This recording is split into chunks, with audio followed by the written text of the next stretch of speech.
waa mahadsan tahay. Shilkaasi waa uu jiraa. waxaa gaari safrayey oo wadada dheer oo xiriirisa gobolada dalka ku safrayey kusii jeeday magaalada gaalkacyo nooca soomaalida ay u taqaana leyla calaawida ee muqdisho ka yimid ayaa dad qabsaday si iskiisa dabka u kacay. waqtiguna hamiin ayuu ahaa. meel wuxuu marayay 3 xiglo u jirta 5 kilomitir. arrinkaas waxaa ka dhashay khasaare baaxad leh oo dhimasho iyo dhaawac iyo burbur hantiyeed isugu jira. waa tahay marka khasaaraha maxaa dhimashaa maxaase dhaawaca? khasaaraha dhimashadu 2 qof oo ayaa ku dhimatay, 2 ruux baa ku dhimatay, ilaahay ha u naxariisto.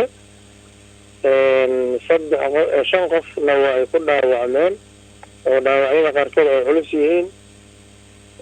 dhaawacyadiina waxaan gaarsiinay gaalkacyo isbitaalka koonfurta gaalkacyo ee qaybta galmudug. labada ruux ee geeriyootay allah u naxariistee maxay kala yihiin?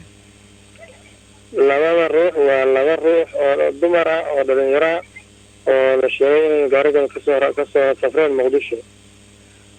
waa tahay marka dabcan gaariga sidaad sheegtay dabku iskiis buu uga kacay.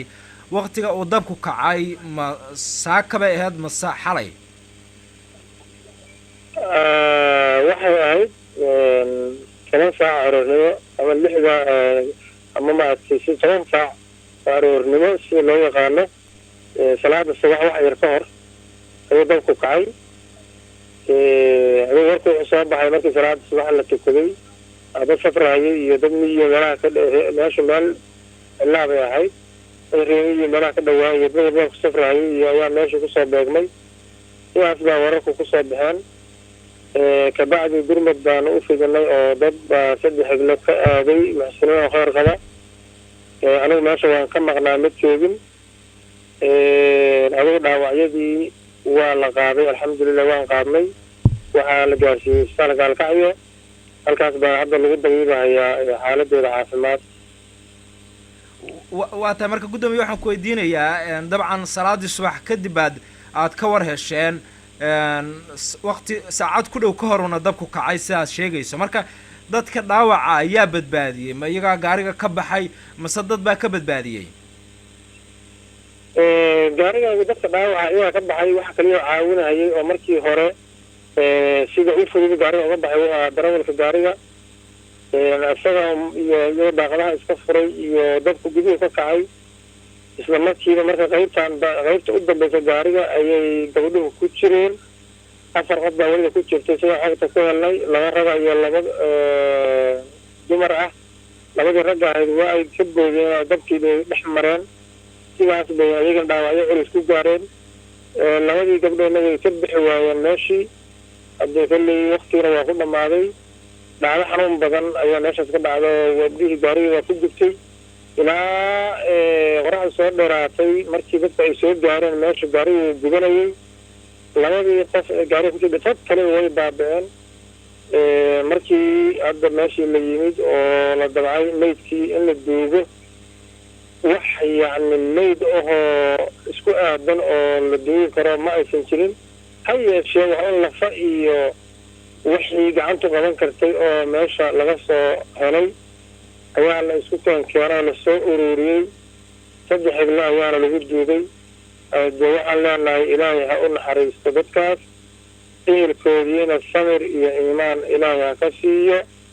kuwa dhaawacaana waxaan leenahay ilaahay ha bogsiiyo. guddoomiye marka way waayeen haba yaraatee wax badbaado ah gabdhahaasi geeriyooday? dabcan haa, xilliga hamiina dabka sikadiisa ku dhacay.